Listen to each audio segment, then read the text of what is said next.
నమస్కారం, n times కి స్వాగతం. హెడ్లైన్స్ చూద్దాం.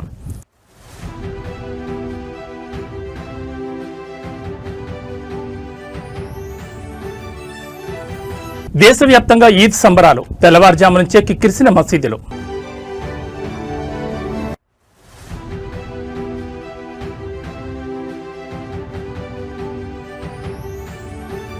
తెలంగాణకు త్వరలో ప్రధాని మోడీ, భారీ బహిరంగ సభకు పరేడ్ గ్రౌండ్స్ లో కసరత్తు.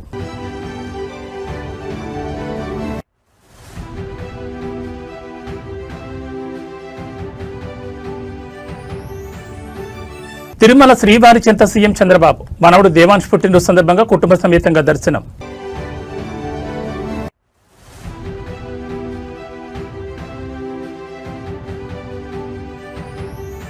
మొయినాబాద్ డ్రగ్స్ కేసులో కీలక మలుపు, drug peddler software engineer Abhishek Singh arrest.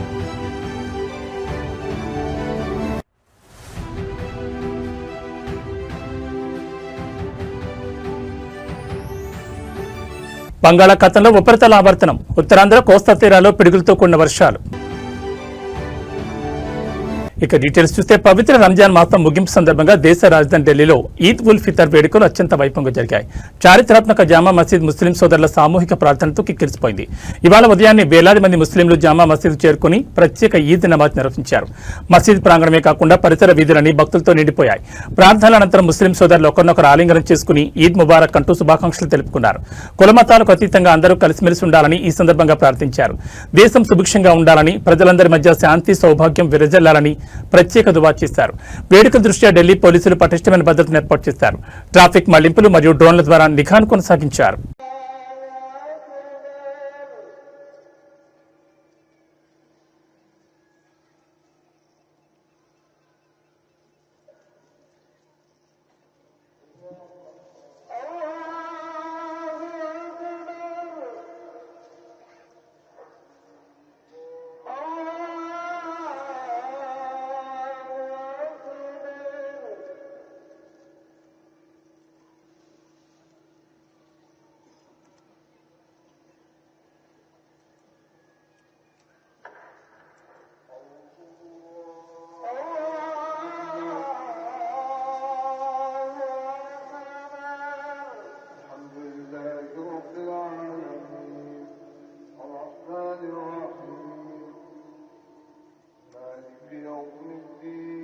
ప్రధాని నరేంద్ర మోడీ త్వరలోనే తెలంగాణకు రానున్నారు. వివిధ అభివృద్ధి కార్యక్రమాలకు సంబంధించి ప్రారంభోత్సవాలు, శంకుస్థాపనలు చేయనున్నారు.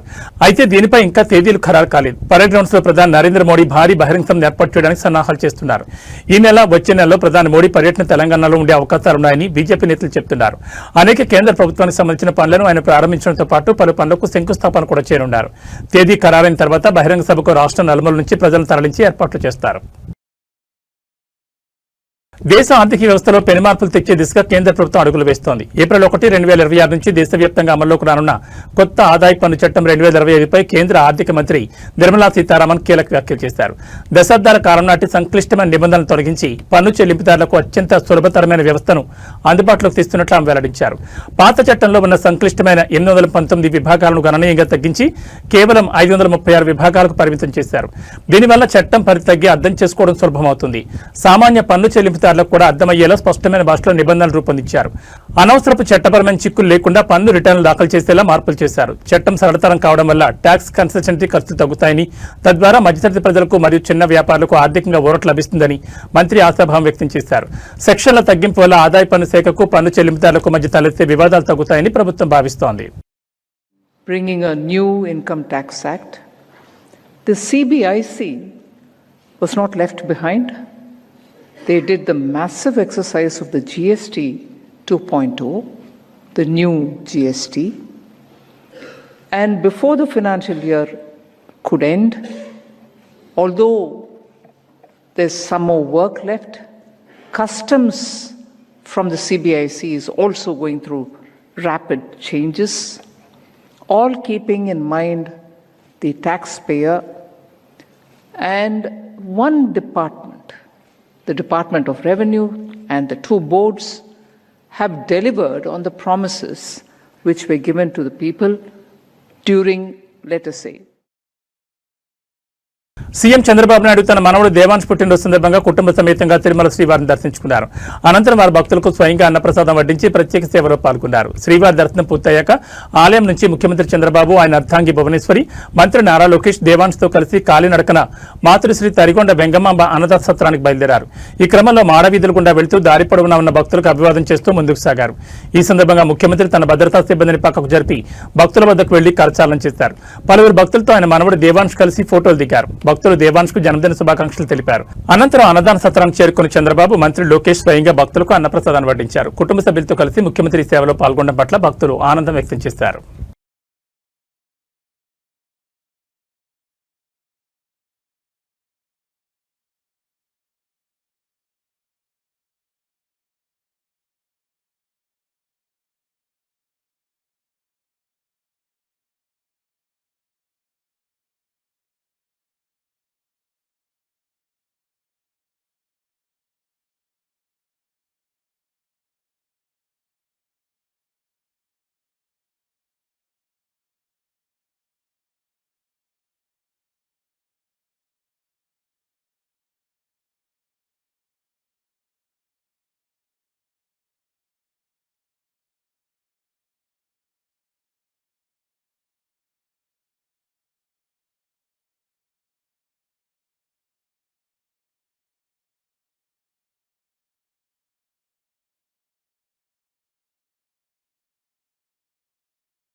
తెలుగు రాష్ట్రాల్లో మైనాబాద్ డ్రగ్స్ కేసు సంచలనం సృష్టించిన సంగతి తెలిసిందే. సిట్ దర్యాప్తు చేపట్టిన ఈ కేసు తాజాగా కీలక మలుపు తిరిగింది. Drug peddler software engineer Abhishek Singh ను సిట్ బృందం అదుపులోకి తీసుకుంది. నిందితులు ఒకరైన కౌశిక్ రవి ఇచ్చిన సమాచారంతో 4 బృందాలుగా ఏర్పడిన సిట్ ఎట్టకేలకు అతన్ని పట్టుకుంది. హైదరాబాద్ లోని అభిషేక్ సింగ్ ను అదుపులోకి తీసుకోవడం గమనార్హం. బీఆర్ఎస్ మాజీ MLA pilot Rohit Reddy farm house పార్టీకి అభిషేక్ సింగ్ డ్రగ్స్ సప్లై చేశాడు. హైదరాబాద్ ఓఆర్ఆర్ వద్ద అభిషేక్ సింగ్ నుంచి రోహిత్ డ్రైవర్ శరత్ డ్రగ్స్ కొనుగోలు చేశాడు. అనంతరం పార్టీలో నమిత్ శర్మ, రోహిత్ రెడ్డి, రితీష్ రెడ్డి, పుట్టా మహేష్ కుమార్, అర్జున్ రెడ్డి, కౌశిక్ రవి డ్రగ్స్ విమర్శించి అనంతరం పార్టీలో నమిత్ శర్మ, రోహిత్ రెడ్డి, రితీష్ రెడ్డి, పుట్టా మహేష్ కుమార్, అర్జున్ రెడ్డి, కౌశిక్ రవి డ్రగ్స్ వినియోగించారు. నమిత్ శర్మ 3 రకాల డ్రగ్స్ తీసుకున్నట్లు రక్త పరీక్షలు బయటపడగా పైలట్ రోహిత్ రెడ్డి, రితీష్ రెడ్డి, అర్జున్ రెడ్డి మద్యంలో కొకైన్ కలుపుకుని తాగినట్లు వైద్య పరీక్షలు తేలింది. తాజాగా అభిషేక్ సింగ్ పోలీసులు చిక్కడంతో మరిన్ని విషయాలు వెలుగులోకి వచ్చే అవకాశం ఉన్నట్లు తెలుస్తోంది. అభిషేక్ సింగ్ నుంచి ఇంకా ఎవరెవరు డ్రగ్స్ కొనుగోలు చేశారు అనే విషయంపై కోపీ లాగుతున్నారు సిట్ అధికారులు. మరోవైపు అతని ఫోన్లో కీలక డేటా ఉన్నట్టు తెలుస్తోంది. ఈ మేరకు అభిషేక్ సింగ్ సెల్ ఫోన్ డేటాను విశ్లేషిస్తున్నారు సిట్ అధికారులు.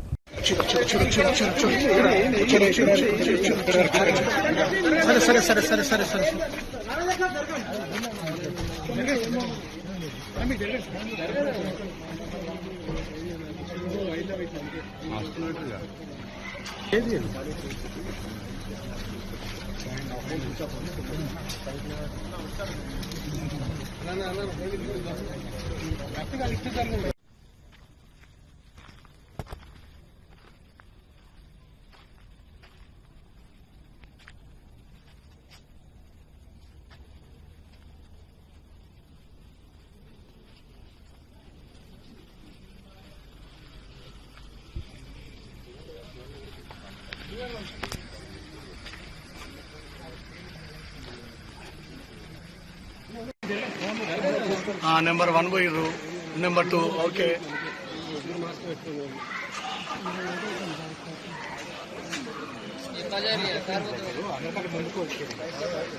వెళ్ళమన్నా మీరేం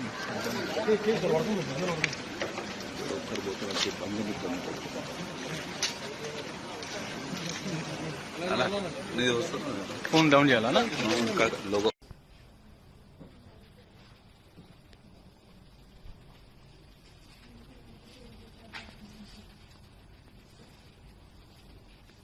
చిత్తూరు జిల్లా యాదమరి మండలంలో వంట గ్యాస్ సిలిండర్ల కోసం వినియోగదారులు తీవ్ర అవస్థలు పడుతున్నారు. మండలంలోని చిన్నారెడ్డిపల్లి క్రాస్ వద్ద ఉన్న గ్యాస్ ఏజెన్సీ ముందు శనివారం ఉదయం నుంచి వినియోగదారులు భారీ సంఖ్యలో బారులు తీరారు.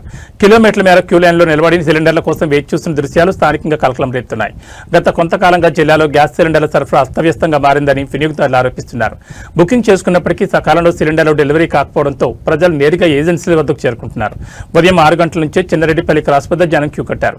ఎండ తీవ్రత పెరుగుతున్నా గంటల తరబడి వేచి ఉన్నా కనీసం ఒక్క సిలిండర్ కూడా దొరకడం లేదని మహిళలు, వృద్ధులు ఆవేదన వ్యక్తం చేస్తున్నారు. స్టాక్ లేదని ఏజెన్సీ నిర్వాహకులు చెప్తున్నారు. కానీ సరైన సమాధానం ఇవ్వడం లేదు.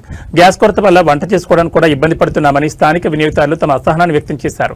ఓవైపు ప్రభుత్వం మరియు జిల్లా కలెక్టరేట్ అధికారులు గ్యాస్ కొరత లేదని, నిల్వలు పుష్కలంగా ఉన్నాయని ప్రకటిస్తున్నప్పటికీ క్షేత్రస్థాయిలో మాత్రం వినియోగదారులకు క్యూ లైన్లు తప్పడం లేదు. తక్షణమే జిల్లా యంత్రాంగం స్పందించి గ్యాస్ సరఫరాను క్రమబద్ధీకరించాలని చిన్నారెడ్డిపల్లి పరిసర గ్రామస్తులు డిమాండ్ చేస్తున్నారు.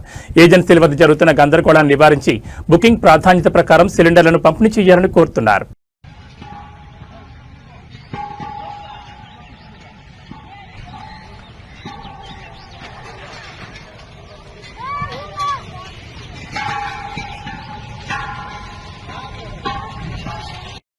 జనసేన పార్టీ ఎమ్మెల్యే ఆరవ శ్రీధర్ వ్యవహారం రాజకీయ వర్గాల్లో మరోసారి తీవ్ర చర్చనీయాంశంగా మారింది. ఎమ్మెల్యే శ్రీధర్పై సంచలన ఆరోపణలు చేసిన బాధితురాలు హర్షవీణ తాజాగా మరో వీడియోను విడుదల చేశారు.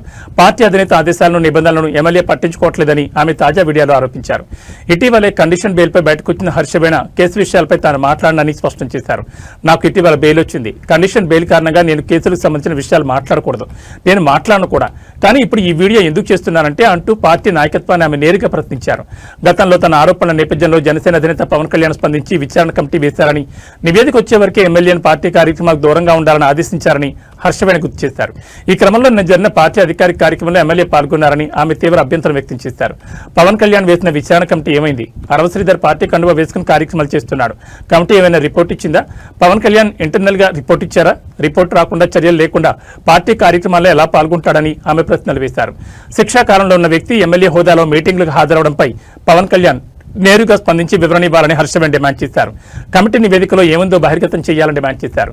బాధితులకు న్యాయం చేస్తామని చెప్పే పార్టీ నిందితులకు కొమ్ము కాస్తుందా అనే అనుమానాలు కలుగుతున్నాయని ఆవేదన వ్యక్తం చేశారు. కాగా బాధితురాలు వరుస వీడియోలతో విరుచుకుపడుతున్న నేపథ్యంలో జనసేన ఈ వ్యవహారంపై విచారణ నివేదికపై ఎలాంటి నిర్ణయం తీసుకుంటుందోనని రాజకీయ వర్గాల్లో ఉత్కంఠ నెలకొంది. అందరికీ నమస్కారం. నేను వీణా ఇసుకపట్ల అరవ శ్రీధర్ గురించి మాట్లాడదలుచుకున్నాను. నాకు రీసెంట్గా బెయిల్ మంజూరైంది, కండిషనల్ బెయిల్.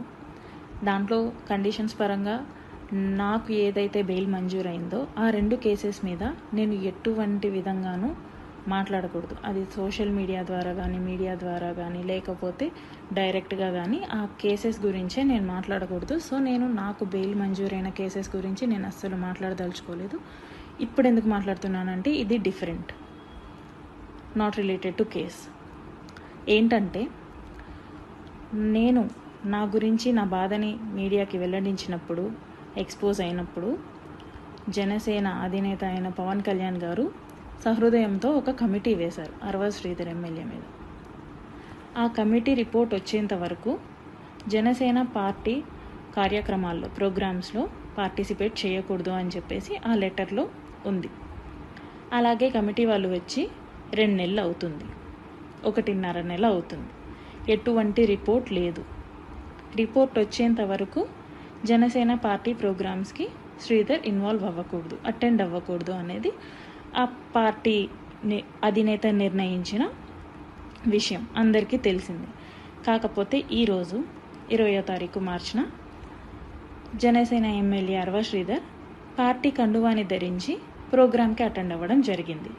ఆ ఫొటోస్ని బహిరంగంగా సోషల్ మీడియాలో అందరూ అప్లోడ్ చేయడం జరిగింది. అందరూ అనగా అరవ శ్రీధర్, ముక్క రూపానంద్ రెడ్డి, ముక్క వరలక్ష్మి వీళ్ళందరూ అప్లోడ్ చేయడం జరిగింది. ఎలా అప్లోడ్ చేశారో అనేసి నేను క్వశ్చన్ చేస్తున్నాను.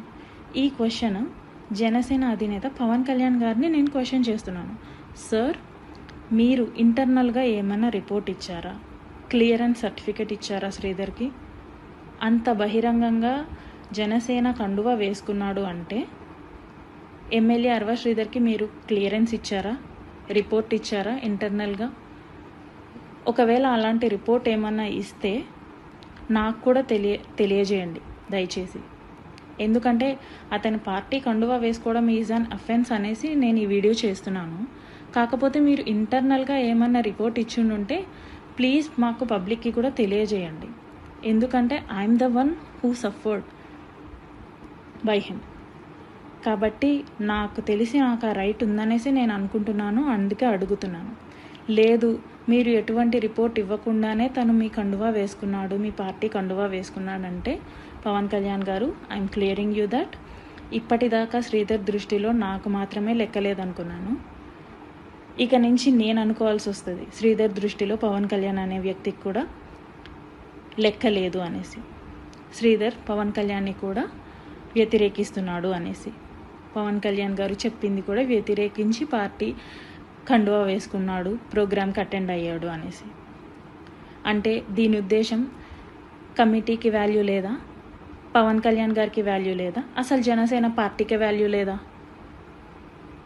ఒకవేళ మీరు ఏదైనా అఫీషియల్ లెటర్ గానీ ఇచ్చుంటే ప్లీజ్ అది పబ్లిక్కి కూడా చెప్పండి. ఎందుకంటే ఇది బహిర్గతం. కరీంనగర్ జిల్లా హుజూరాబాద్ బీఆర్ఎస్ లో రాజకీయ సెగలు రాజుకున్నాయి. ఎమ్మెల్యే పాడి కౌశిక్ రెడ్డి ఏకపక్ష వ్యవహార శైలిపై విసిగిపోయిన నియోజకవర్గ స్థాయి ముఖ్య నేతలు క్యాడర్ తిరుగుబాటు బావుట ఎగురవేశారు.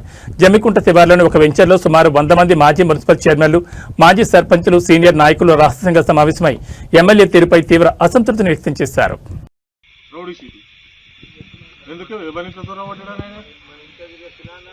ఎవరింట్లో తొడగొట్టాడు ఆయన, దేని గురించి ఆయన రౌడీ షీట్ ఓపెన్ చేయంటాడు. మళ్ళీ వినవాళ్ళకి అయితే పాప ఆయన అప్పటిదప్పుడు మాత్రం ఢిల్లీలో కూడా ఆయన సేవ్ చేసింది. నీ ఎంబడి తిరగటం డ్యామేజ్ చేస్తావు, సేమ్ ఎల్లికి ఎగేసుడు మళ్ళీకి దిగేసుడు. ఇప్పుడు వీళ్ళని పెట్టిండు కదా, వీళ్ళు నోడదేం కాదు. సీనియర్ అనేటోడు వీళ్ళు ఉండొద్దు, నా కింద అన్న అని తిరిగేటోడు ఉండాలి. కానీ నేను ఒక అన్న అనొద్దు, ఆయన్ని అందరూ అన్న అనాలి. ఇప్పుడు చూస్తుంది కదా మన ఎమ్మెల్సీ వీక్ వచ్చినప్పుడు, అన్న ఎందుకు తిరుగుతారా బుచ్చపని ఎందుకు తిరుగుతారు, 10 కార్లు 20 కార్లు వీడియోలు సెల్ఫీలు ఎందుకు రాపై, ఇది ఏంది ఎక్కడి కదా. పోలీసు వాడు కూడా తిచ్చి ఉన్నారు. ఇప్పుడు చూడు, కులాల పేరు పెట్టి తిడుతుంది, మతాల పేరు పెట్టి తిడుతుంది, అధికారులను తిడుతుంది, మంచి గవర్నర్లను తిడుతుంది. నువ్వు తిట్టంది ఎవరు? ఆ కేసీఆర్ కూడా తిచ్చి వచ్చినావు కదా, నువ్వు తిట్టంది ఎవరిని? ఉన్న ఊరిన ఇల్లంతా ఉంటుంది ఓటేసిన పాపానికి వీళ్ళు కాలబెట్టి వాళ్ళ సుతారా సుతారా అదిలా. ఇంతకుముందు మళ్ళీ ఒకటి అన్నారు, ఆయన లెక్క మనం మారదామా, మనం లెక్క ఆయన మారదామా అని. ఒక చిన్న ఉదాహరణ చెప్తాను. ఒక 20-25 సంవత్సరాల ఒక ఆడపిల్ల మన ఇంట్లోనే పుట్టి పెరిగి ఉంటుంది. పెళ్లి చేస్తాం, అత్తగారింటికి పోతుంది. భర్త, ఆడిబిడ్డనో లేకపోతే మరిదో, మామ, అత్త, 40 కుటుంబం ఉంటుంది. నువ్వు 25 సంవత్సరాలు నా ఇంట్లో పెరిగి నా బిడ్డ పోయింది, అత్తగారింటికి పోయినవు. నీ లెక్క వాళ్ళందరూ మారుతారా? వాళ్ళకు అనుగుణంగా నువ్వు మారాలన్నా, లేకపోతే అమ్మాయి గురించి ఆ కుటుంబం మొత్తం మారుతుందా? అట్లనే కాన్స్టిట్యూన్స్ లో 2 లక్షల చిల్లర ప్రజలు ఉన్నాం మనం. మనలాగా ఆయన మారాలన్నా, ఆయన లెక్క మనందరం మారదామా? మనం మారన్నా? ఇప్పుడు నేను హైదరాబాద్ సెంటర్ కొట్టుకుంటా ఏ కారణం జరుగుతా, ఊళ్ళోకి వచ్చే వాళ్ళకి ఎవరితో ఎట్లున్నానో అట్లుండాలి. నేను నా లెక్క నువ్వు ఉండాలంటే కుదురుతుందా? మీకు అనుగుణంగా మీ వాతావరణంలోకి నేను అడ్జస్ట్ కావాలి అంతే తప్ప మా డాడీకి ఇట్లా తినిపించేది, మా మమ్మీకి ఇట్లా తినిపించేది, నీ కాలేసుకుని మండేది 12 దాకా లేకపోయేదంటే అవి అత్తగారింటి వెనక నడువే అవి ఇంటికి అన్నప్పుడు. అట్లనే నీ లెక్క మేము అందరం మారం. మనకు ప్రజలకు పాపం మంచి చెడు చూసుకుంటే వాళ్ళ. రాజన్న సిరిసిల్ల జిల్లా వేములవాడ పుణ్యక్షేత్రంలో తరచూ పాములు ప్రత్యక్షం కావడం భక్తులను, సిబ్బందిని భయాందోళన గురిచేస్తోంది. తాజాగా ఆలయ పరిసరాల్లో 8 అడుగుల భారీ పాము కనిపించగా స్నేక్ క్యాచర్ దాన్ని పట్టుకుని అటవీ ప్రాంతాల్లో విడిచిపెట్టారు. నిత్యం భక్తుల రద్దీ ఉండే ప్రాంతాల్లో పాములు కనిపిస్తుండటంతో అధికారులు తగిన జాగ్రత్తలు తీసుకోవాలని భక్తులు కోరుతున్నారు.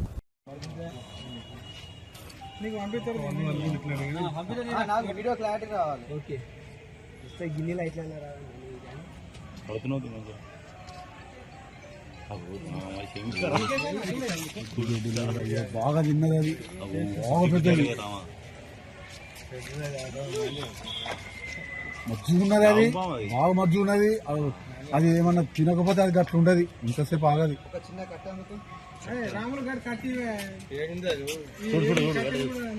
బుස්සలు కొట్టు అది. ఇది తిన్నది కదా, మజ్జు ఉన్నది కదా, లేకపోతే గది చిన్న పిల్లని ఆగపోవాలి. మంచిగా అవుతుంది. నీకు వీడియో ఇక్కడ రోడ్డు మీదకి వెళ్తారా? వాడు చూసుకో రావను నువ్వు దాన్ని చూడు ఫస్ట్ దాన్ని చూడే నువ్వు అమ్మతుడు కట్టే అవుతాడు ఆగు నువ్వు వీడియో తర్వాత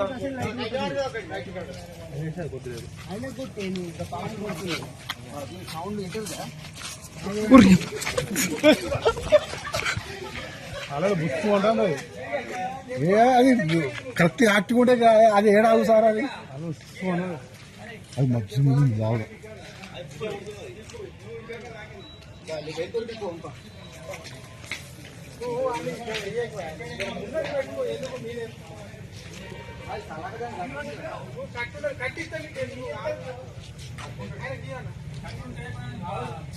బలం కాదు తలకాయ పట్టి పట్టుకుంటాడు దాన్ని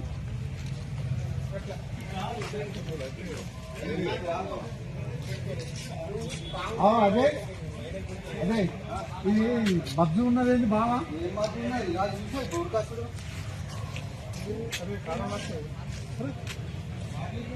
ఏ దాంట్లో పెట్టి పడేసేయి ఇది తలకాయ పట్టుకొని తీసుకొని పోతాడు భయం కదా నేను డైరెక్ట్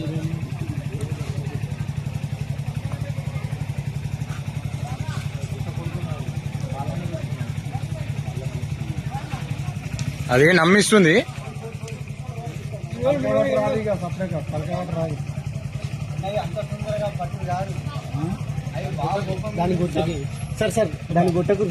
రవాణా రంగంలో విప్లవాత్మక మార్పులకు తెలంగాణ ప్రభుత్వం శ్రీకారం చుట్టింది. రాష్ట్ర వ్యాప్తంగా వాహనదారులకు మెరుగైన పారదర్శకమైన సేవలు అందించే లక్ష్యంతో వాహన్ పోర్టల్ను ప్రభుత్వం సిద్ధం చేసింది.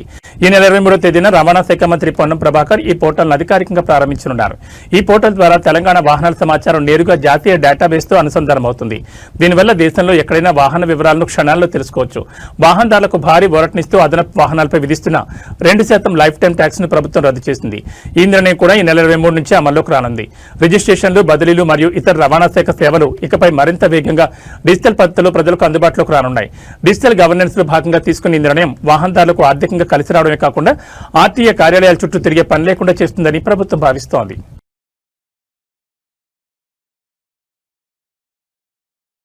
సికింద్రాబాద్ అల్వాల్లో ఒక విషాదకర ఘటన చోటు చేసుకుంది. ఇంట్లో పెంపుడు పిల్లిని ఉంచుకునే విషయంలో తలెత్తిన చిన్నపాటి వివాదం ఒక మెడికల్ స్టూడెంట్ ప్రాణం తీసుకునే వరకు వెళ్లడం స్థానికంగా తీవ్ర దిగ్భ్రాంతిని కలిగించింది. అల్వాల్ రిసాలా బజార్కు చెందిన ఒక ఎంబీబీఎస్ విద్యార్థిని గత కొంతకాలంగా ఒక పిల్లిని పెంచుకుంటోంది. అయితే దీనిపై ఆమె తల్లిదండ్రులు అభ్యంతరం వ్యక్తం చేస్తూ వచ్చారు. పిల్లి విషయంలో ఇంట్లో తరచూ గొడవలు జరుగుతుండటంతో ఆ యువతి తీవ్ర మనస్తాపానికి గురైంది. ఈ క్రమంలోనే ఇంట్లో ఎవరూ లేని సమయంలో ఆమె బలవన్ మరణానికి పాల్పడింది. సమాచారం అందుకున్న పోలీసులు ఘటనా స్థలానికి చేరుకుని మృతదేహాన్ని పోస్టుమార్టం నిమిత్తం గాంధీ ఆసుపత్రికి తరలించారు. కేసు నమోదు చేసుకుని విచారణ చేపడుతున్నారు. చిన్న చిన్న కారణాలే ప్రాణాలు తీసుకునేంతటి మానసిక ఒత్తిడికి దారితీస్తున్నాయి. కుటుంబ సభ్యుల మధ్య సరైన సంభాషణ, ఒకరి భావాలను మరొకరు గౌరవించుకోవడం మరియు అవసరమైనప్పుడు మానసిక నిపుణుల సాయం తీసుకోవడం ద్వారా ఇలాంటి అనర్థాలు అరికట్టవచ్చు. ప్రైవేట్ ట్రావెల్స్ బస్సు ఖాళీ బూడిదైన ఘటన విజయనగరం జిల్లాలో ఇవాళ తెల్లవారుజాము చోటు చేసుకుంది. రాంభద్రాపురం మండల పరిధిలోని తారాపురం వద్ద జరిగిన ఈ ఘటనలో ప్రయాణికులంతా సురక్షితంగా బయటపడడంతో పెను ప్రమాదమే తప్పింది. అయితే ఈ బస్సు ఒడిశా రాజధాని భువనేశ్వర్ నుంచి హైదరాబాద్కు వెళ్తుండగా ప్రమాదం జరిగింది. దారి మధ్యలో బస్సు వెనుక టైర్ ఒక్కసారిగా పేలిపోయింది. ఈ క్రమంలోనే టైర్ రిమ్ రోడ్డుకు రాజుకుని వెలువడిన నిప్పురవ్వల ఖనాల్లో బస్సు అంతటా వ్యాపించి మంటలు చెలరేగాయి. మంటలను గమనించిన డ్రైవర్ అప్రమత్తమై బస్సును నిలిపివేసి అందులో ప్రయాణికులందరినీ కిందకు దించేశారు.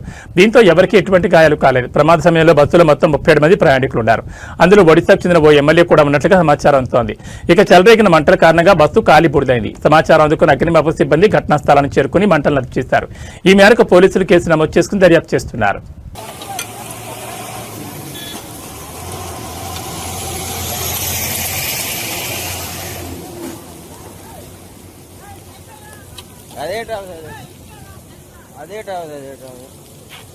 ఎస్సీ వచ్చాడా? ఎస్సీఏ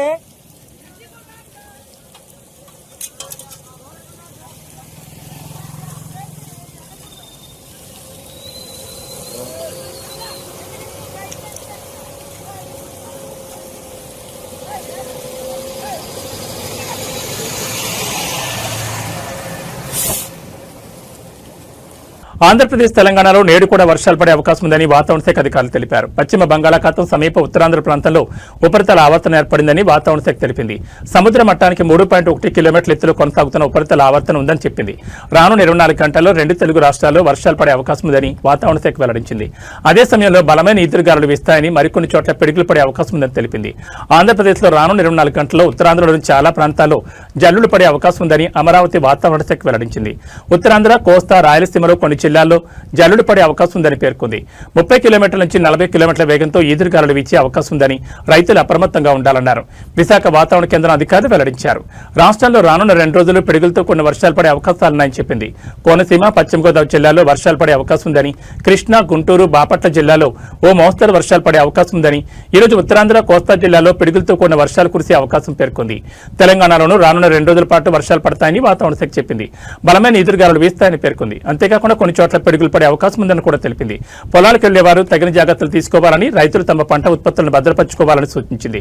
బంగాళాఖాతంలో ఏర్పడిన అల్పపీడన ద్రోణి ప్రభావంతో వర్షాలు పడే అవకాశాలున్నాయని హైదరాబాద్ వాతావరణ శాఖ అధికారులు తెలిపారు.